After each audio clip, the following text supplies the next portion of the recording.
The Bible asks for a spirit of separateness. The United Nations, by its very nature, has no option but to ask for a spirit of inclusiveness. But now, what if the high movers behind the scenes are actually occultists and Luciferians? Wouldn't that be kind of scary? Because who would be the head honcho of the team then, behind the scenes? Satan. Satan would be the head honcho. He would be the main guy. Now the trouble is, this difference. Those who say, come out and be separate, they're going to be in trouble. Those who say, well, let's be inclusive, they'll be okay. The reply comes with clarity. He will come unfailingly when a measure of peace has been restored. We don't have to have world peace, just a measure of peace. Alice A. Bailey continues, the major required preparation for the coming of the Christ is a world at peace. However, that peace must be based on an educated goodwill, which will lead inevitably to right human relations, and therefore to the establishments on lines of light between nation and nation, religion and religion, group and group, man and man. So the only way we're going to have this community is by putting everybody into the melting pot and becoming one. That means giving up your differences. Discover the members of the new group of world service whenever possible and strengthen their hands. Look for them in every nation and expressing many lines of thoughts and points of view. Remember always that in doctrine and dogma and in techniques and methods they may differ widely from you, but in love for their fellow man, that has become the religion of the new world. Not love for God, love for the fellow man. In practical goodwill and in devotion to the establishment of right human relations, they stand with you. They are your equals and can probably teach you much. So forget all about the religious differences. Promote ceaselessly the work of world goodwill so that every nation may have its own group of men and women dedicated to the establishment of right human relationships. The whole power has to shift to man rather than to God.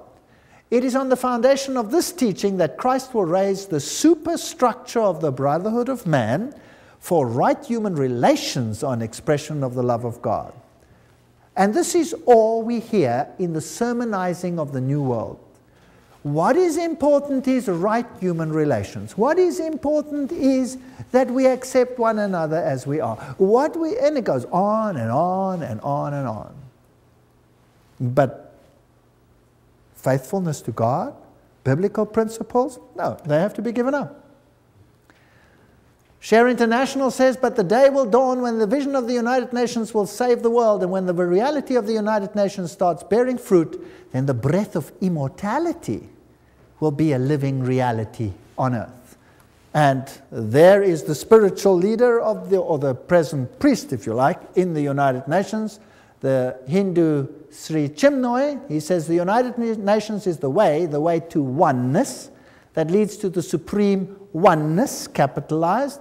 It is like a river flowing towards the source, the ultimate source. And the United Nations becomes for us the answer to world suffering, world darkness, world ignorance. The inner vision of the United Nations is the gift supreme. And this will be realized no matter how many years it takes. The Dalai Lama says, in the sphere of international relations, the sense of greater shared responsibility is particularly needed. Today, when the world is becoming increasingly interdependent, the dangers of irresponsible behavior have dramatically increased.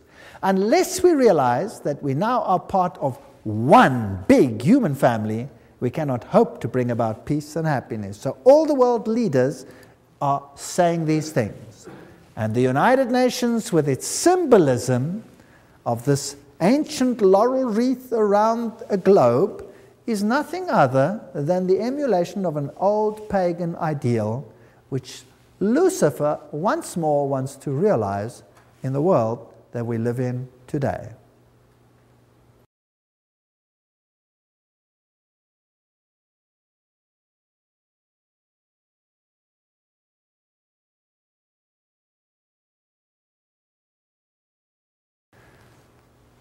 As we have seen, the symbol of the United Nations is very similar to the old Hittite symbol, where you had in the center the face of the sun god, and now you just have a web, if you like, a spider's web, which is a symbol of Lucifer, and the encompassing earth. And of course, the laurel wreath was a symbol of all the ancient deities. So we find all for one, all together now, we are the world was the 50th celebration of the United Nations. The New Age agenda was to merge God and nature. That's what Teilhard de Chardin, the father of the philosophy of the UN, said. We must become pantheistic, eradicate male-female distinction, world peace, nuclear disarmament, one world government, one world religion. The organizations leading up to this, the United Nations, of course, Council of Foreign Relations, Trilateral Commission, Bilderbergers, Gorbachev Foundation, and the Club of Rome. And they've already put up a constitution which is known as the Constitution for the Federation of Earth. So we already have a world constitution.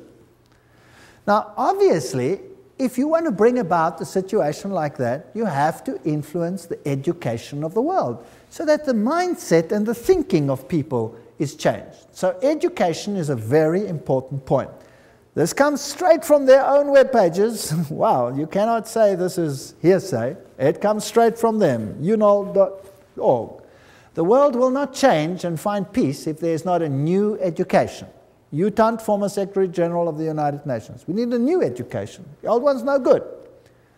The former director of the World Health Organization, Dr. Brock Chisholm, of course that's also a United Nations organization, says, to achieve world government, it is necessary to remove from the minds of men their individualism. That's kind of scary, don't you think? Loyalty to family traditions. Oh, that's even worse. National patriotism and religion's dogmas. Now, these are the movers of the United Nations. Your individualism must go. You must become a number. Just doing what the state says. This is Marxism. The state is supreme and you are nothing but the catechumen, a goyim, or nothing. And you must give up your individuality. Did you know that Christ created us all free agents? Every single one of us? No one to be subject to anyone but God, because only to God can you trust your subjection, because He is 100% selflessness, which He proved when He came to this earth. How would you like to be a subject of Lucifer and be bound by chains to his chariots to do his whims? I would hate that. But in any case, in order to do that, you'll have to give up your individualism. Now let's have a look again at this man, Robert Miller, philosopher, prophet of hope, top-level global statesman, and what a mighty man. He's the Chancellor of the University of Peace, created by the United Nations. He is the creator of what is known as the World Core Curriculum. That says everything. And he's known throughout the world as the father of global education. There are 29 Robert Miller schools around the world, more being established each year. World Core Curriculum earned him the UNESCO Peace Prize in 1989.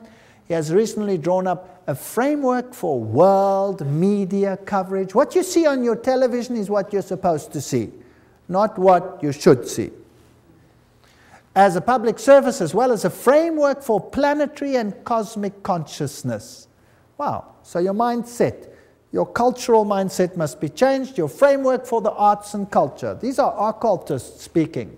After all, he said so himself. He says he follows Alice A. Bailey. He's the author of the World Core Curriculum. What does that do? Everything is a quote. Steer our children towards global citizenship, earth-centered beliefs, socialist values, the collective mindset, which is becoming a requirement of the 20th century workforce. Your children will have to be modified. We are living in a frightening world. Good. Robert Miller, what does he write about a World Core Curriculum? He says a World Core Curriculum might seem utopian today, but by the end of the year 2000, have we passed that? Yes. It will be down-to-earth daily reality in, what does it